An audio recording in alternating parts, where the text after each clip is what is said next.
Hey, what's up, you guys? Bloody Jacob here to give you my thoughts on Azrael.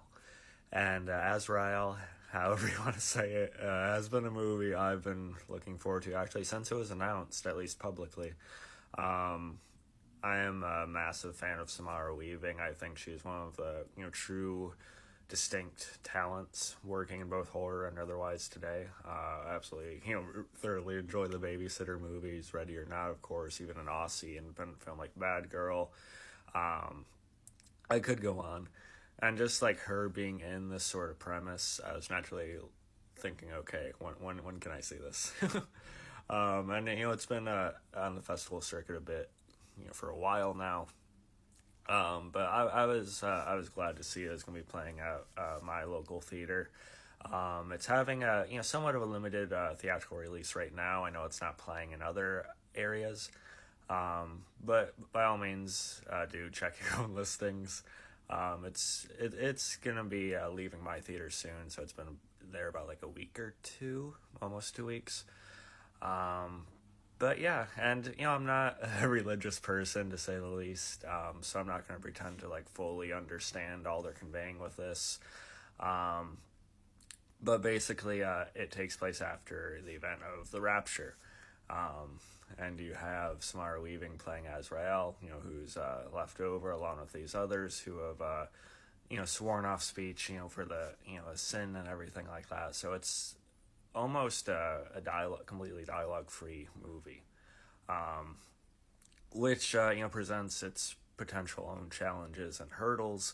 Um, but thankfully, with the casting of someone like Samara Weaving, it takes someone special to still be able to carry a film with pretty much no words. I think Samara Weaving is one of those that can do it. She's emotive enough, she's expressive enough, and good enough of an actor that I don't think that necessarily takes away from it as much as it would, someone else. Um, I like the movie quite a bit. I won't say I liked it quite as much as I was hoping for. I just think there's maybe some lapse of my interest in terms of the story itself, that I wasn't quite as engaged with the plot as I wanted to be, and I don't think that's just because of missing details.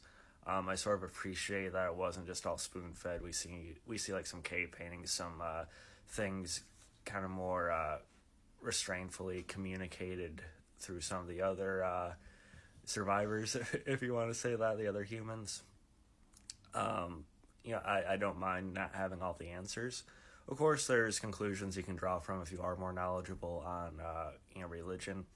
Um, I think it played on that well enough and sort of balanced. Okay, are you watching this because you know about this, or are you watching it just for kind of like the isolated, sort of horror spun premise it is?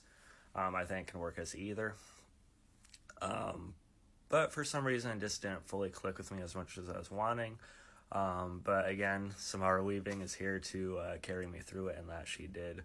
I did enjoy the pace of it. It was all shot, I think, very much on location. You can tell I am a sucker for outdoors, woods locations and settings, and that it's literally all in a massive forest, which I really enjoyed. You also have these, burnt, almost zombie-like creatures, which were, incredibly brutal, and there's a good amount of detail to the makeup of them and everything. I think they're used fairly well.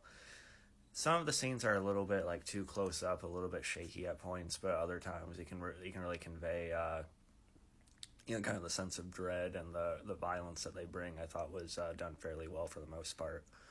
Um, I think the last quarter of it was also quite satisfying, and when it does ramp up, it really puts you in the thick of it. It really puts you in sort of the adrenaline, I guess, that the movie still does a good job of conveying, even with being essentially dialogue free. It's still definitely an argument for my top 10 of the year. This is maybe not that instant sort of top 5 argument I was thinking, but I do think it's going to grow to be like a pretty overlooked one in Samara Weaving's filmography, and I do still think it's worth getting your take on. Um, so if I had to rate it, I'd probably give it like no lower than a B minus, perhaps anywhere from a B minus to a B plus, somewhere in that range. I'm still kind of sitting on it, but I just wanted to get my thoughts out there. Let me know what you guys thought if you've seen it. Follow me on TikTok, of course, Instagram, Twitter, and peace.